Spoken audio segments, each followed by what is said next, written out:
Hello विद्यार्थी मित्रों, good morning. तो आज अपने नवा चैप्टरनी शुरुआत धोरण 12 विद्यार्थी नवमું चैप्टर क्यों नवमું तो खाद्य उत्पादन खुराक उत्पन्न करवानो। खाद्य એટલે ખોરાક જે માનવ માટે અને પશુઓ માટે જરૂરી છે તે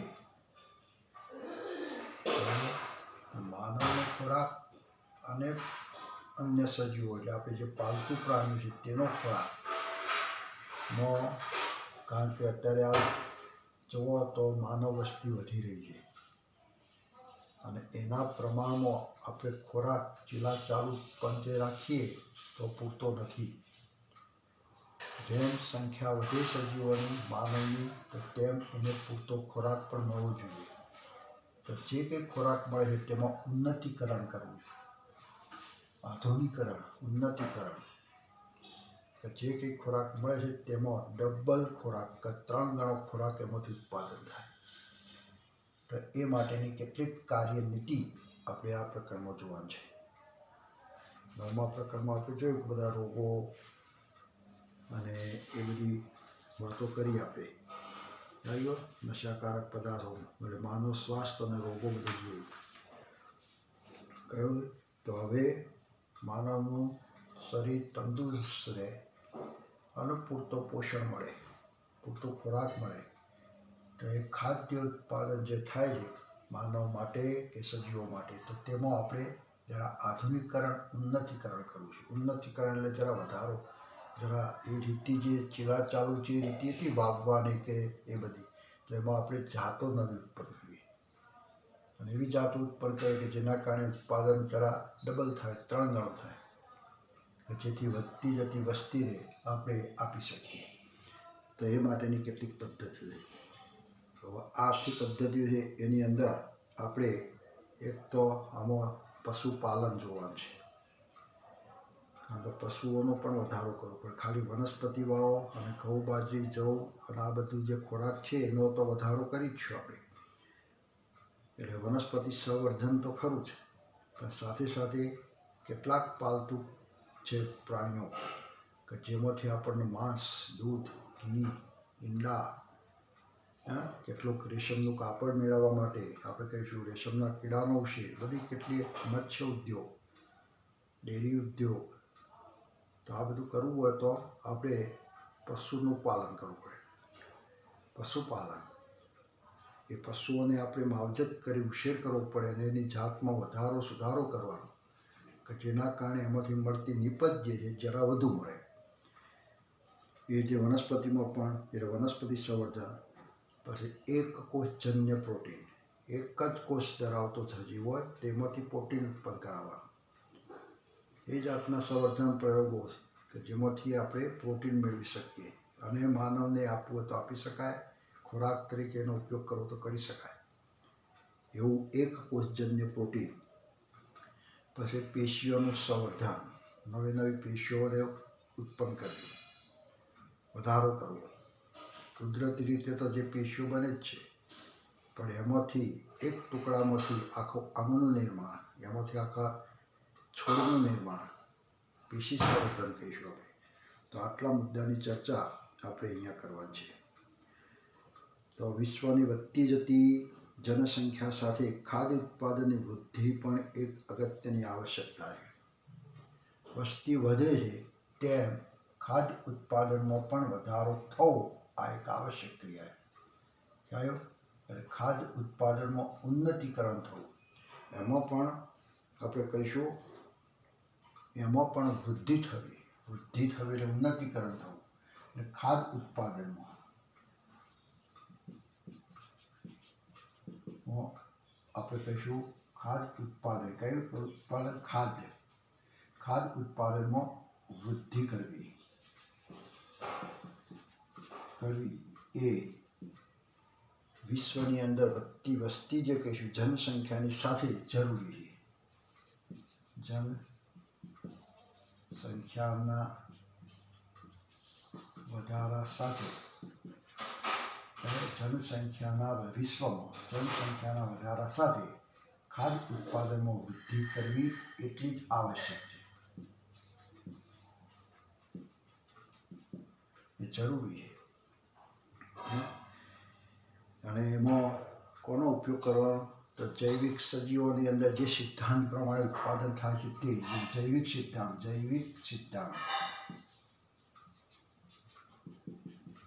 ઉપયોગ કરવાનો. જૈવિક સિદ્ધાંતનો ઉપયોગ કરી એની મદદથી પશુપાલન અને વનસ્પતિ સંવર્ધન દ્વારા પશુપાલન કરો.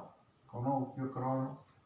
સજીવોના જે સિદ્ધાંતો છે તે સિદ્ધાંતો પ્રજનનને બાબતના કે બીજી બાબતના એ સિદ્ધાંતને ઉપયોગ કરી અને પશુપાલન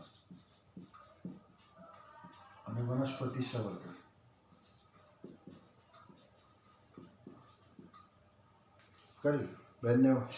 કરી અને ખાદ્ય ઉત્પાદન વધારવામાં આપણે પ્રયોગો કરવા પ્રયાસ કરીએ છીએ. તેઓની ભૂમિકા અગત્યની. પ્રયાસોમાં એના પ્રયાસો ચાલુ છે. ઉન્નતિ કરવાનું આ આપણે કહીશું અગત્યની બાબત છે. અને ભવિષ્યની અંદર નવી તકનીકો જેવી કે ભ્રૂણ તબદીલ તકનીક ભવિષ્યની અંદર હજુ પણ હાલ જે ચાલે છે એમાં પણ આવશે. કઈ? ભ્રૂણ તબદીલ તકનીક, એટલે આખા ભ્રૂણનું ટ્રાન્સફર કરવું, એવી ટેકનિક. પછી પેશી સંવર્ધન પદ્ધતિઓ ખોરાક ઉત્પાદનના વધારામાં આધારક ભૂમિકા ભજવશે. હવે નવી આપણે કહીશું તકનીકીઓ ભવિષ્યની અંદર આવશે, જેમાં ભ્રૂણ તબદીલ તકનીક અને પેશી સંવર્ધન પદ્ધતિઓમાં આપણે આ જે કંઈ નવા શોધો કરીશું ખોરાક ઉત્પાદન વધારવા માટે, એમાં એક આધારક ભૂમિકા ભજવશે. હવે એની અંદર પહેલું આપણે કહીશું પશુપાલનની ચર્ચા કરીએ.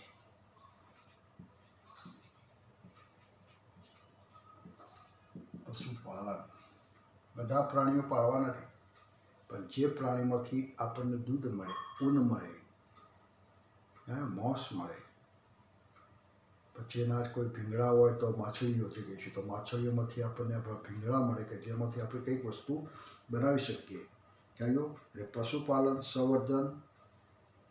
સંવર્ધન અને પશુધન વધારવાની કૃષિ પદ્ધતિ છે. આ એક કૃષિ પદ્ધતિ છે.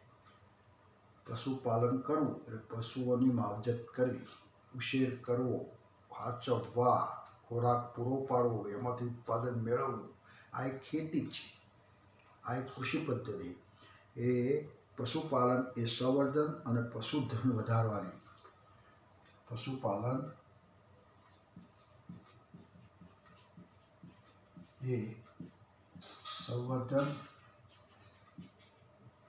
એનો વધારો કરવો અને સંવર્ધન અને પશુધન વધારવાની. પશુધન વધારવાની એક કૃષિ પદ્ધતિ.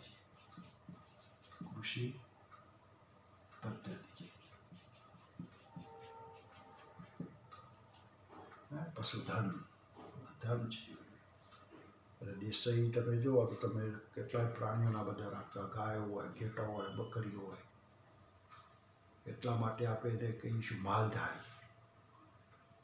એ લોકો ધન બીજા બધા કરતાં આ બધું ધન છે, જે બેંકમાં મૂકેલું નથી, એ ફરતું ધન છે. પૃથ્વી ઉપરની જમીન ઉપરથી ખાવાનું અને ઉત્પાદન જે થાય તે માલિક વાપરે. એનું ઉત્પાદન જે થતું હોય એ બધું એ રાખે. ઘેટો ચરાવવા જવાનું બહાર, પણ એ ઘેટાના ઉછેર દરમિયાન જે ઊન ઉત્પન્ન થાય ઊન ભેગું કરીને વેચવાનું અને એમાંથીને પૈસા કમાવાના. એટલે બીજા કરતાં એ બધા લોકો જરા માલદાર હોય એટલે આપણે એને માલધારી કહીએ છીએ. માલધારી લોકો કારણ કે પશુધન છે, ધન કહેવાય. કોઈ પ્રાણી રાખવું, તમારી જોડે 4-5 ગાયો હોય તો તમારા જોડે 4-5 ગાયો છે નહીં, 4-5 ધન છે. આ એક ધન છે કારણ કે ઉત્પાદક છે. એક ખાદ્ય ધન નથી. સ્કૂટર તમારી જોડે હોય તો તમે પૈસા લાવશો એમ નહીં, કારણ કે સ્કૂટર છે એને વાપરવા માટે કેટલું વપરાય છે અંદર, પેટ્રોલ બેટલ એને સર્વિસ કરાવો, પૈસાનો ખર્ચો થાય, એટલે એને કહેવાય ખાદ ધન કહેવાય. એટલે એ છે ને એને ચલાવવા માટે આપણે કહીશું બધું ખર્ચો થાય છે. જ્યારે બકરી રાખો, ગાય રાખો તો જેટલું ખાય છે એના કરતાં ઉત્પાદન આપણને સારું આપે છે.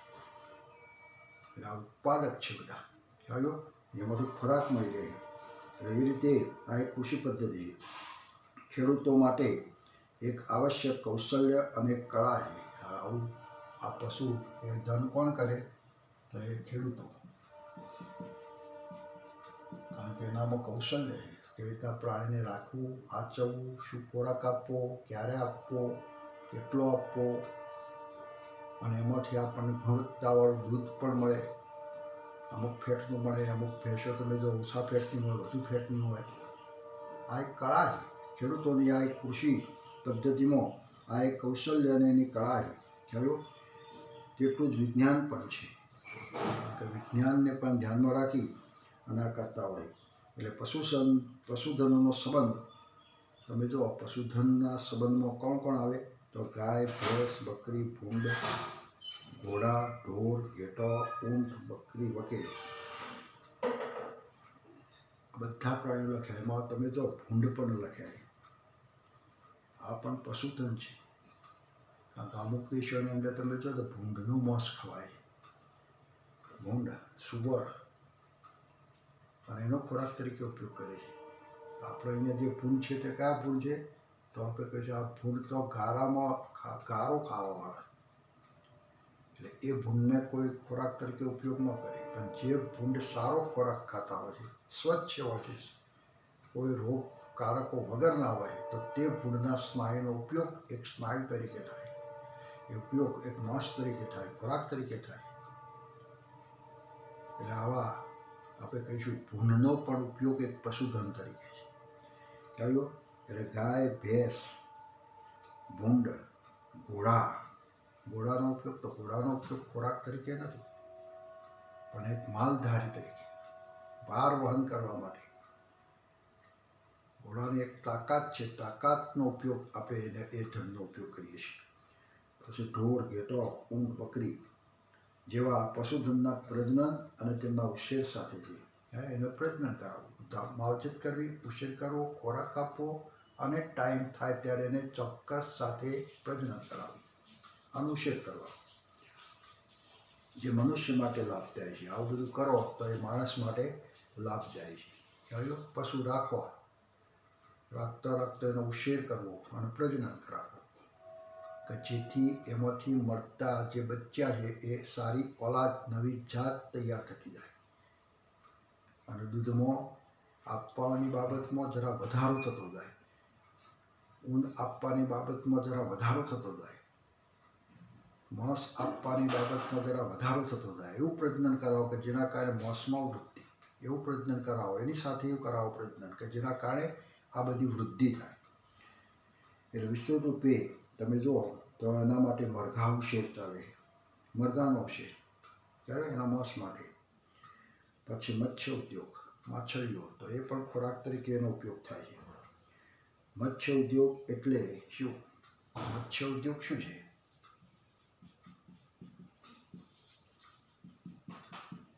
મત્સ્ય ઉદ્યોગ શું છે? તો માછલીઓ જ પકડવી એટલો નહીં. મત્સ્ય ઉદ્યોગ એટલે માછલીઓ અને મૃદુકાય, ચાલો, માછલીઓ પકડવી અને મૃદુકાય, જેનું શરીર કોમળ છે તેવા પ્રાણીઓ.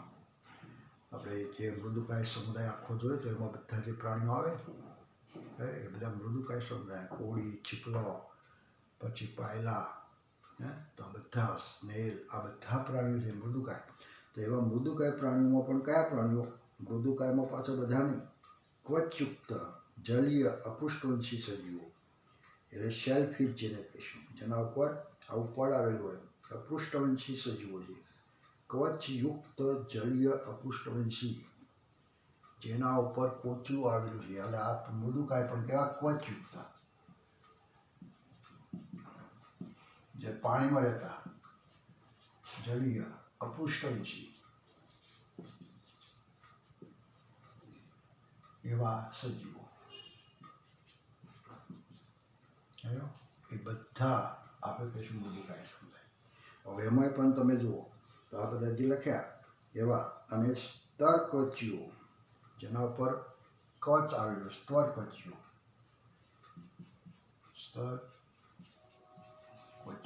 કે જેના ઉપર ખાલી પડ જ આવેલું આખું કોરે મરે પડ આવેલું કવચ કોરે મરે પડ. કોળી તમે જો ચાલો તો કોરે મરે પડે પાયેલા કોરે મરે પડે કોરે મરે પડ ગયા પણ જ્યારે શરીરના અમુક ભાગો ઉપર તકતી જોવા મળે ત્યાં કવચ જોવા મળે તો એ કહીશું સ્તરકવચી સજીવો. તો એ સ્તરકવચી સજીવો જેમાં ઝીંગા અને કરચલા આવે. આમાં કયા પ્રાણીઓ આવે? ઝીંગા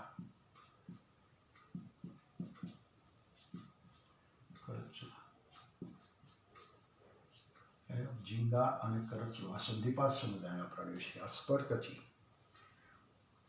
ચાલો તો એ પણ પ્રાણીઓ આવે. એને ઉછેરવા આ બધા પ્રાણીઓને મૃદુકાય પ્રાણીઓ માછલીઓ સ્તરકચીઓ આ બધાને ઉછેર કરવો અને પકડવા. આ બધાનો શું કરવું? તો બધાનો ઉછેર પછી પકડવા ઉછેર કરવો એમાં આપણે કહીશું. અને તેમના વેચાણનો સમાવેશ થાય છે. એમાં વેચવું પછી વેચાણ કરવું આ બધો સમાવેશ થાય એને કહીશું મત્સ્ય ઉદ્યોગ. મત્સ્ય ઉદ્યોગ એટલે માછલીઓ પકડવી નહીં. મત્સ્ય ઉદ્યોગમાં માછલીઓ અને મૃદુકાય સમુદાયના પ્રાણીઓ અને સ્તરકચી સમુદાયના પ્રાણીઓને શું કરવું? ઉછેર કરવું પછી એને પકડવા પછી એને જે કંઈ પ્રોસેસ કરી તે બધી પ્રોસેસ કરી પછી એનું વેચાણ કરવું. એમાંય માછલીઓ વેચાય અને કેટલીક વખત એમાંથી પ્રોસેસ કરવામાં આવે એનો પાચનમાં કાઢી નાખીને એકલા સ્નાયુઓની સુકવણી કરીને પછી પેક કરીને વેચવામાં આવે એટલે વેચાણ કરવું. એટલે ઉછેરથી માંડી પકડવું અને વેચાણ કરવું આને કહીશું મત્સ્ય ઉદ્યોગ. મત્સ્ય ઉદ્યોગમાં ફક્ત માછલીઓ પકડવી એટલું નહીં, યાદ રાખો એનો ઉછેરે કરવો. માછલીઓને વધારવા માટે એવી પણ પદ્ધતિ અપનાવી કે જે માછલીઓ વધે અને જે માછલીઓ તૈયાર થાય તેને પકડ્યા પછી એને વેચવી. આ વેચાણ સુધીની પદ્ધતિ આવે તો તેને આપણે કહીશું મત્સ્ય ઉદ્યોગ. અને મત્સ્ય ઉદ્યોગ કરાયો તો આ બધાનો અતિ પ્રાચીન કાળથી મનુષ્ય તમે જો દ્વારા છેક પ્રાચીન કાળથી મનુષ્ય શું કરે છે? તો મધમાખી ઉછેર, મધમાખી પછી રેશમના કીડા જે કહીશું આ બધા ઉછેર કરે કયો. પછી ઝીંગા, મધમાખી, રેશમના કીડા, ઝીંગા, કરચલા, માછલીઓ, પક્ષીઓ, ભૂંડ, ઢોર, ઘેટા, ઊંટ વગેરેનો ઉપયોગ એમના ઉત્પાદન માટે આ બધા છે ને એમાંથી જુદા જુદા ઉત્પાદન છે. મધમાખીમાં ઉત્પાદનમાં આપણે કહીશું મધ, આમાં કહીશું રેશમના તાર, રેશમના તંતુ એટલે આપણે કહીશું રેશમનું કાપડ બનાવવા માટે. પછી એ સિવાયના પ્રાણીઓ ઝીંગા અને કરચલા તો ખોરાક તરીકે, માછલીઓ ખોરાક તરીકે, પક્ષીઓ તમે જુઓ તો એના પીંછાનો ઉપયોગ, એના નખનો ઉપયોગ, પછી એના માંસ તરીકે પણ થાય. પછી ભૂંડ ખોરાક તરીકે, પછી ઢોર, ઘેટા અને ઊંટ આ બધા તમે જુઓ તો વાહન ચલાવવા માટે અને કેટલાક તમે જુઓ તો દૂધ માટે. અને એના ઉત્પાદનમાં શું છે? દૂધ, ઈંડા, માંસ ચાલ્યો. પછી ઊન, રેશમ, મધ વગેરે મેળવવા માટે કરવામાં આવે છે. હવે તમે જો વિશ્વની અંદર લગભગ 70% જેટલું પશુધન છે. એ ભારત જોડે 70% જેટલું પશુધન કયો છે? તો આપણે કહીએ ભારતમાં અને ચીનમાં. આપણે જેટલા ગાય ભેંસો પાળીએ છીએ એટલા જ ચીનની અંદર પણ આવા પ્રાણીઓને ઉછેર ચાલે 70% જેટલું. છતાં પણ એક આશ્ચર્યની વાત એ છે કે વિશ્વ સ્તરે તેનું ઉત્પાદન સ્તર તમે જુઓ તો આટલું બધું છે, છતાં ઉત્પાદન સ્તર બહુ નીચું છે. કેટલું નીચું છે? તો ઉત્પાદન સ્તર તમે જુઓ તો લગભગ 25% છે.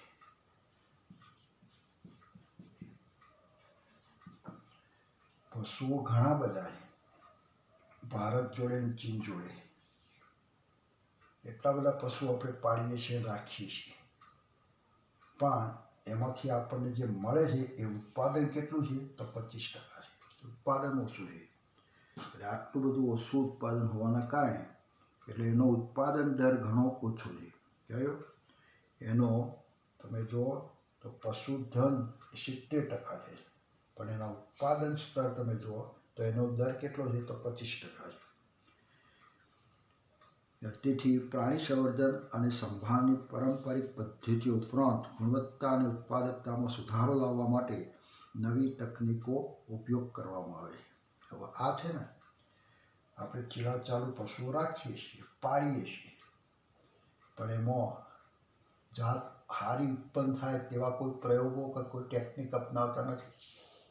હવે એ ટેકનિક આવી છે કે જે કંઈ પ્રાણીઓ પાળીએ છીએ એમાં સારી ઓલાદ, વધુ દૂધ આપતી, વધુ ઊન આપતી એવી ઓલાદો ઉત્પન્ન કરવામાં, જેમાં સુધારો કરવામાં, એની ગુણવત્તામાં પણ સુધારો કરવામાં અત્યારે આ નવી તકનિકનો ઉપયોગ કરવામાં આવે છે.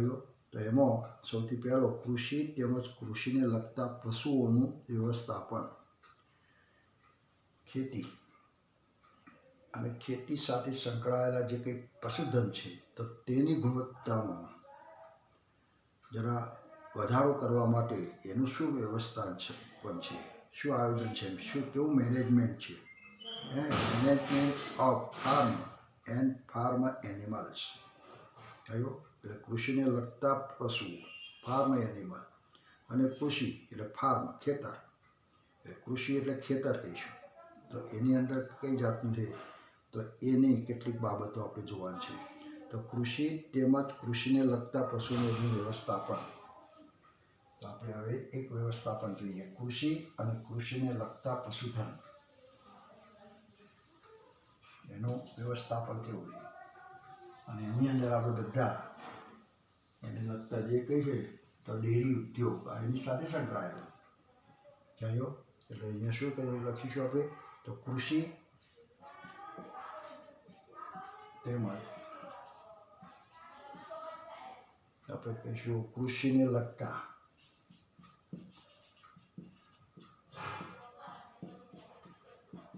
પશુધન, જેને કહીશું પશુઓનું વ્યવસ્થાપન. પશુઓનું વ્યવસ્થાપન. એના વ્યવસ્થાપન એટલે કઈ જાતનું આયોજન છે? ખેતર અને એમાં ઉત્પન્ન થતું જે છે એની સાથે ચરવા માટે જે પશુઓ છે એનું કેવી રીતના વ્યવસ્થાપન કર્યું છે, અને એમાં જે ઉત્પાદન થાય તે ઉત્પન્ન કરી કયો વેચવાનું? કારણ કે વેચાણ પણ એમાં આવી જાય. ખાઈ જવામાં નથી, એનું ઉત્પાદન પણ, વેચાણ પણ કરવું પડે. એટલે કૃષિ એટલે આપણે કંઈ ખેતર. વ્યવસ્થાપનની પારંપરિક પદ્ધતિઓમાં વ્યાવસાયિક દ્રષ્ટિ હોવી જોઈએ. ચાલો, આપણે ખેતર હોય અને ખેતરની અંદર ઉત્પાદન કરો અને બધું જ ઘરમાં વાપરી દો તો આપણને કશું મળે નહીં. ખાધું અને વાપરી ગયું. પણ આની અંદર એક શું હોવું જોઈએ? તો આપણે કહીશું વેચાણ પણ હોવું જોઈએ. એની અંદર પારંપરિક દ્રષ્ટિ એટલે પદ્ધતિઓમાં વ્યવસાયિક પદ્ધતિ પણ હોય, વ્યવસાય પણ હોવો જોઈએ. વ્યવસાયિક પદ્ધતિનો પણ ઉપયોગ કરવો પડે. આ એક વ્યવસાય તરીકે લેવો પડે. કહ્યું? અને દ્રષ્ટિ હોવી જોઈએ જેથી આપણા ખાદ્ય ઉત્પાદન વધુ આવશ્યક વેગ આપી શકીએ. કહ્યું? જેના કારણે આપણે ઉત્પાદનમાં વેગ મળે, વેગ આપી શકીએ. એટલા માટે એ વ્યવસાયિક પદ્ધતિ, જેને કે વ્યવસાય તરીકે લેવો જોઈએ. રાખ્યું, ખાધું, પતી ગયું, પણ એક આપણો વ્યવસાય બનવો જોઈએ. એટલા માટે તમે જુઓ તો ગાય ભેંસો રાખતા હતા એમાંથી તબેલા રાખવા માંડે. એક જ વ્યક્તિ મોટો તબેલો બનાવ્યો અને 100-150 જેટલી ભેંસો રાખે અને બધાને સાચવવાની અને કેવી ભેંસો રાખવાની, સારું વધુ દૂધ આપે તેવી. એટલે એમાં વધારો કરવા માટે એક વ્યવસાય કરી દીધો. પછી શું ધંધો છે કે તબેલા છે, 1, 2, 3, 4 તબેલા છે અને દૂધ વેચાય છે. દૂધ વેચાય એમાં ઉત્પાદન જે થાય છે એ અમારી કમાણી. એટલે આ એક વ્યવસાય તરીકે સ્વીકારવું જોઈએ. આ એક વ્યવસાય છે ખ્યાલ.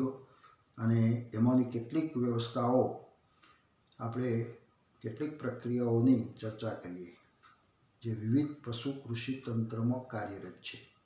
તો પશુ કૃષિ તંત્રમાં પશુધન જાળવવા માટે કઈ વ્યવસ્થાપન છે? તો એક તો આપણે કહીશું ડેરી વ્યવસ્થાનું વ્યવસ્થાપન, ડેરી વ્યવસાય. તો ડેરી વ્યવસાયનું વ્યવસ્થાપન પહેલું, ડેરી વ્યવસાય અને એનું વ્યવસ્થાપન.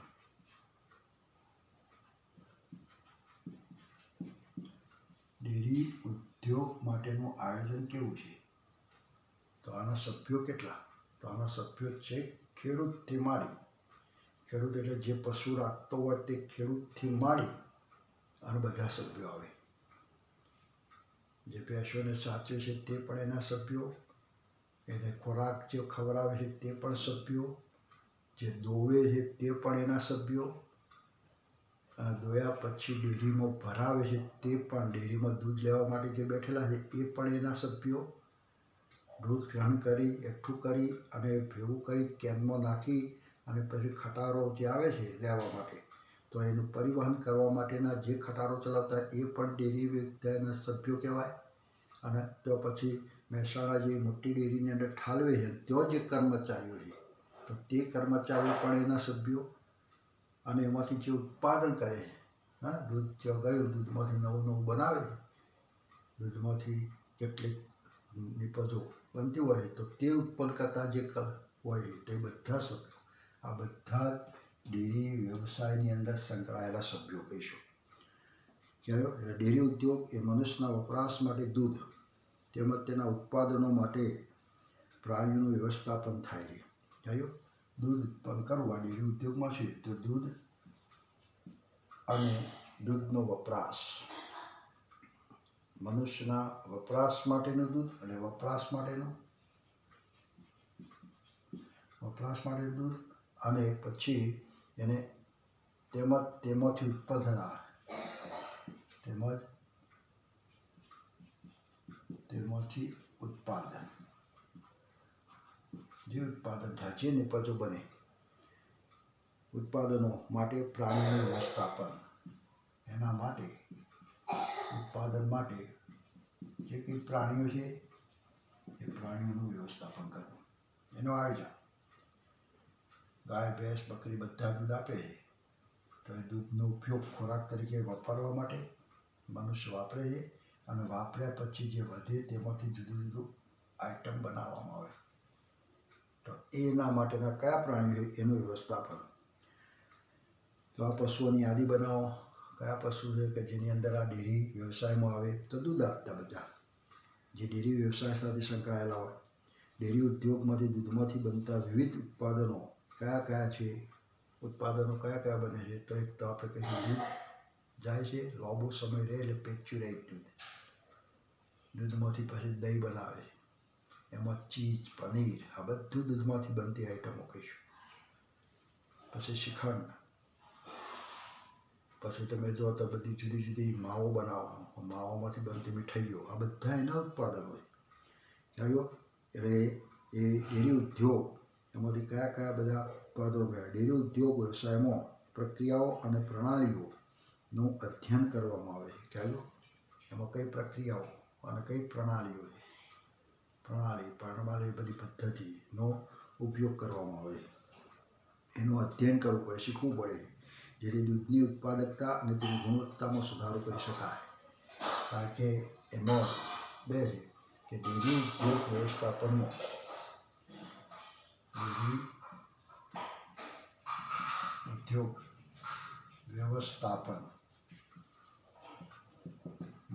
શું કરવું પડે? એમાં રહેલી કેટલીક કાર્ય, કે રીતના કાર્ય કહી છે, પ્રક્રિયાઓ જેને કહીશું. કઈ પ્રક્રિયાઓ અને કઈ પ્રણાલી, કઈ જાતની પ્રણાલીનો ઉપયોગ થાય તેનું અધ્યયન કરવું પડે, એને શીખવું પડે, અધ્યયન કરવું પડે, શીખવું પડે. તો જ આપણે ઉત્પાદકતા અને ગુણવત્તામાં સુધારો કરી શકાય. તેની ઉત્પાદનમાં, તો જ તેના ઉત્પાદનમાં અને નિપજ જે ઉત્પાદન કરીએ તે અને એની ગુણવત્તામાં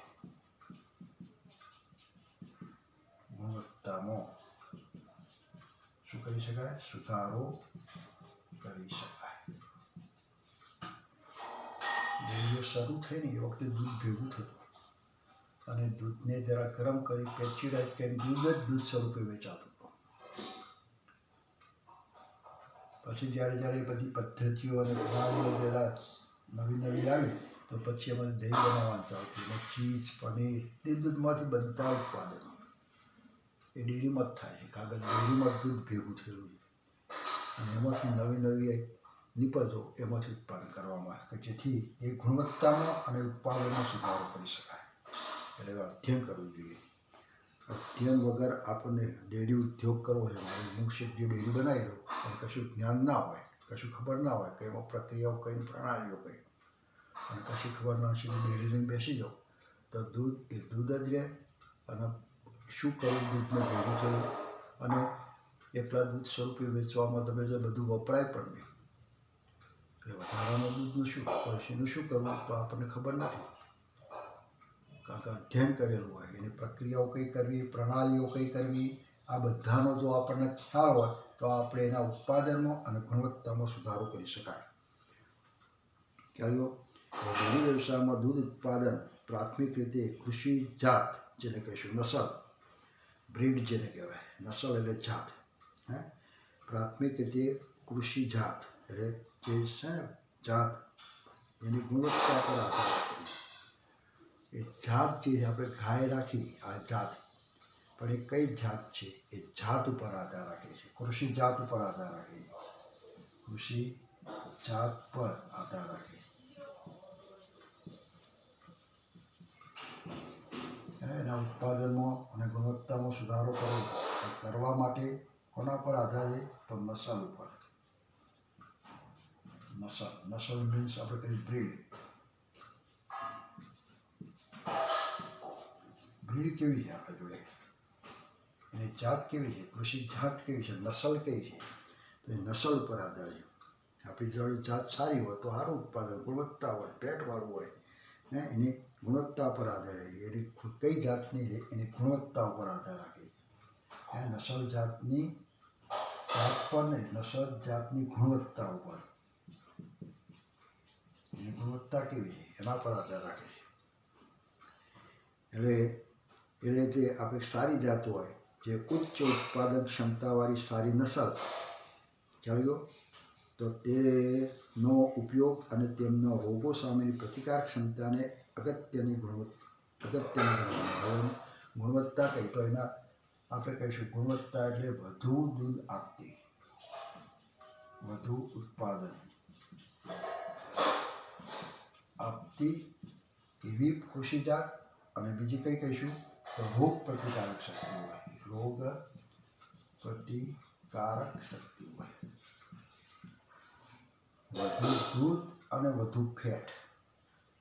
અને એનામાં વાતાવરણની અંદર જે કંઈ રોગકારકો આવે એને વળગી શરીરમાં પ્રવેશે પણ તાકાત હોય એને પાછા પાડવા, પ્રતિકાર શક્તિ હોય. તો આ બે ખાસ અગત્યતા જોવા મળે.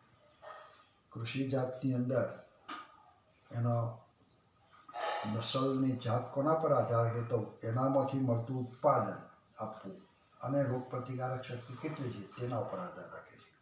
અને સારું હોય, ઉત્પાદન સારું અને રોગ પ્રતિકારક શક્તિ પણ વધુ હોય તો એ જાત એ આપણે કહીશું પશુધન. એ અગત્ય છે. એટલે સારું ઉત્પાદન ક્ષમતા મેળવવા માટે પશુઓની સાર સંભાળ સારું ઉત્પાદન મેળવવું હોય તો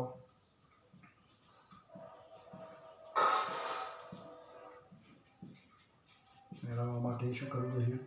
તો એનો ઉછેર કરવો, માવજત કરવી. અને માવજત ઉછેર, એક તો માવજત આવે સારું, એટલે સાર સંભાળ રાખવી. એટલે સાર સંભાળ રાખવી એટલે શું? હાચવવાની વાત છે. કયો હાચવવાના? તો આખો દિવસ તો બહાર રખડે ને ફરે ને ખાય પીવે, પણ ઘેર પછી સોજે ઘેર આવે એ વખતે તો જો રાખીએ છીએ તે જગ્યા પણ સ્વસ્થ હોવી જોઈએ. પછી રાખવાની વ્યવસ્થા હોવી જોઈએ.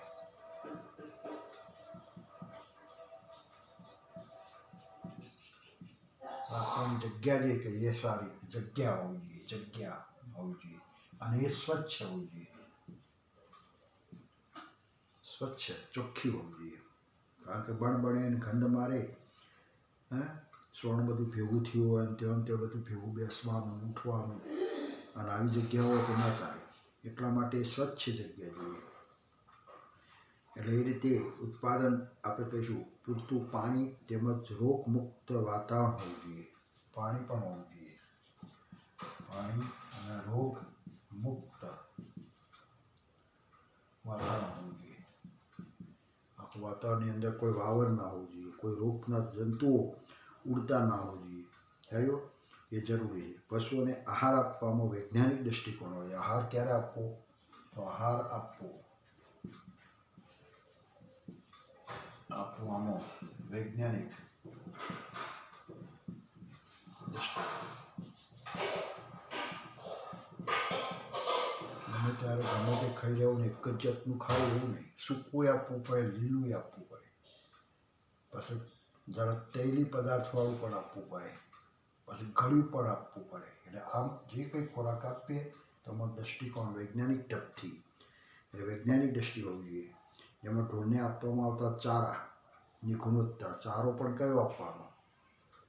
વધુ ગુણવત્તાવાળો ચારો છે, ઓછી ગુણવત્તાવાળો ચારો છે, તો ચારાની અંદર પણ ધ્યાન રાખવાનું. એ ચારો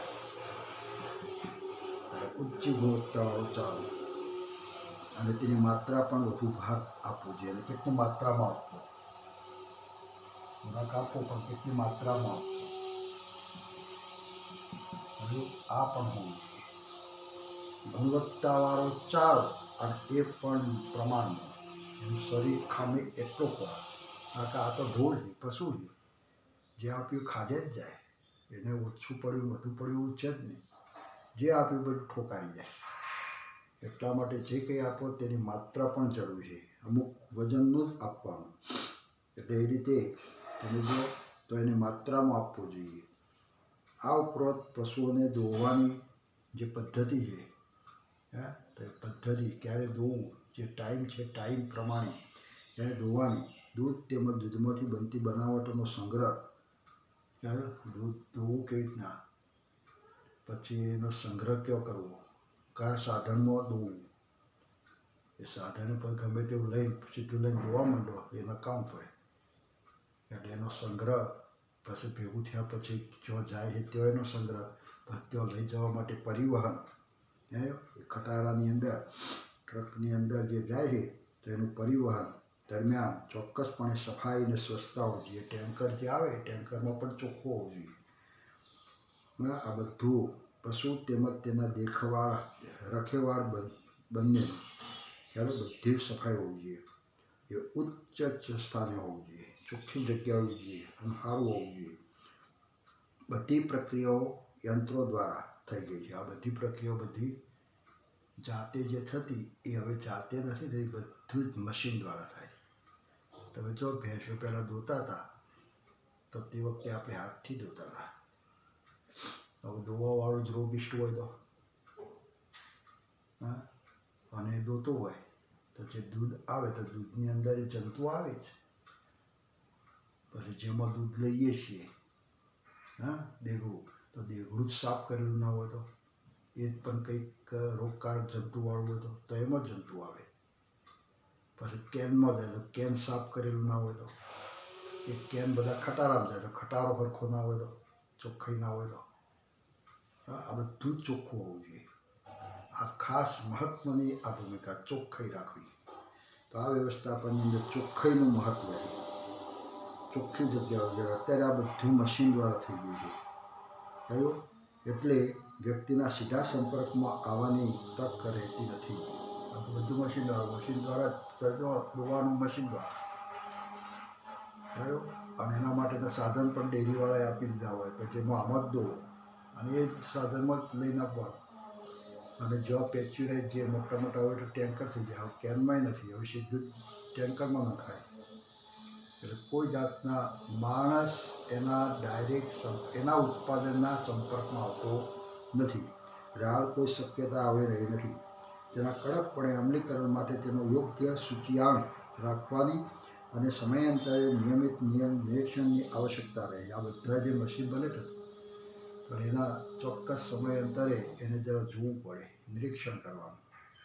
અને સહેજ ગડબડ હોય તો જરા એને સાફ કરી સુધારો કરી દેવામાં આવે જેથી શક્ય હોય તેટલા વહેલા સમસ્યાઓનું ઓળખાય. ખ્યાલ કોઈ પણ જાતની કંઈ ગડબડ હોય તો તરત આપણે હેડો ચાલશે અને હેડો ચાલવા દો, મશીનથી દોવાય છે, જરા જ દોવાય છે, જવા દો, એ ચલાવવા નથી. ખ્યાલ આવે તરત એને સાફ કરો, તરત એનો સમસ્યા છે તો સમસ્યાનું નિરાકરણ કરો કે જેથી લાંબા સમય જતો એ સમસ્યા વધે નહીં, ઓળખી શકાય અને તાત્કાલિક નિવારણ માટે મદદ મળી રહે. પછી પશુ ચિકિત્સક દ્વારા નિયમિત મુલાકાત પણ અનિવાર્ય રહે. પશુઓની ભલે મોડું ના હોય, પશુના જે ડૉક્ટરો છે તેની જોડે એને સારવાર આપણે કહીશું એને તપાસ કરાવે તો કેવું છે, તંદુરસ્ત છે, શું છે તે. અમુક વખતે ઢોરોને પણ રસીઓ આપવામાં આવે કે જેથી કોઈ પણ રોગ ના થાય. એટલે ડૉક્ટરો દ્વારા રસી મુકાવવી, એ ડૉક્ટરો દ્વારા પછી એને સારવાર કરવી, નિરીક્ષણ કરાવવું, નિયમિત મુલાકાત કરાવવી અને એ પણ જરૂરી છે. તમે ડેરી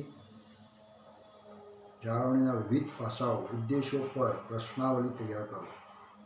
ડેરી ઉદ્યોગ ચાલે તો આપણને કેટલાય મનમાં પ્રશ્નો ઉત્પન્ન થાય કે આ બધું દૂધ ભેગું થતાં શામાં કરતા હશે અને આટલું બધું દૂધ શું કરતા હશે, એ શામાં ભેગું કરતા હશે અને એ દૂધમાંથી કેવી રીતના આ પેચ્યુરાઇઝ દૂધ બનાવતા હશે, એમાંથી દહીં બનાવતા હશે, એમાંથી આ બનાવતા હશે, એમાંથી માવો બનાવતા હશે, એમાંથી ચીઝ પનીર આ બધું બનાવતા, આ બધું કેવી રીતના કરતા હશે. એક રૂમ હશે ને રૂમની અંદર આ બધું કેવી રીતના થતા હશે. તો રૂબરૂ ન જોયું હોય ત્યાં સુધી આપણને ખબર પડે નહીં. તો મગજમાં જે કંઈ પ્રશ્નો ઉત્પન્ન થાય પ્રશ્નો બનાવો અને પ્રશ્નો લઈ અને કોઈ નજીકની કોઈ મોટી ડેરી હોય, આપણે અહીંયા કહીએ તો મહેસાણા જઈ અને રૂબરૂ એ મશીનરી જુઓ એ રીતના થાય તે અને જોયા પછી પ્રશ્ન જ કોઈ હોય તો ત્યાં પૂછો કે જેથી આપણે એ ડેરી વ્યવસાય જે કહીશું એનું સંપૂર્ણ જ્ઞાન આપણે મેળવી શકીએ. ખ્યાલ અને એની તૈયાર કરેલી પ્રશ્નાવલી એ ડેરી ફાર્મની મુલાકાત લો અને પ્રશ્નોના જવાબો શોધી કાઢો અને વધુ સારું લાગશે અને વધુ આવડશે. ખાલી ચર્ચા કરવાથી, વર્ણન સાંભળવાથી આપણને બધો ખ્યાલ ના આવે, પણ એક વખત ડેરીની મુલાકાત લો અને જુઓ અને શું થાય છે તે બધું આપણને જરા રસપ્રદ પણ છે અને આપણને બધું યાદ રહી જશે. તો આ રીતે આખો ડેરી વ્યવસાય પશુધન જે સંકળાયેલું છે જેને કહીશું પશુ કૃષિ, એટલે શું કહીશું ખેતર જ છે. ખેતરમાં ઉત્પાદન અને એનો વપરાશ કરવો, વ્યવસાયિક પદ્ધતિ અપના વ્યવસાય તરીકે ગણવો. એને ખાધું પીધું એટલું નહીં, ભેંસો રાખો તો ખાવા પૂરતું, ડેરીમાં એને આ કોઈ નહીં, તો આ વ્યવસાય નથી. એને વેચો ને એમાંથી કમાણી કરો, આ એક વ્યવસાય તરીકેનો હોવું જોઈએ. તો એવો આ ઉદ્યોગ છે ડેરી ઉદ્યોગ. હવે બીજો ઉદ્યોગ છે એ આપણે બીજા લેક્ચરમાં જોઈશું, જેમાં મરઘા ઉછેર વ્યવસ્થાપન, મરઘાના ઉછેર કેવી રીતના કરવાનું શું છે તે આપણે બીજામાં જોઈશું. ચાલો તો આટલા સુધી આપણે રાખીએ છીએ. આવજો. Thank you.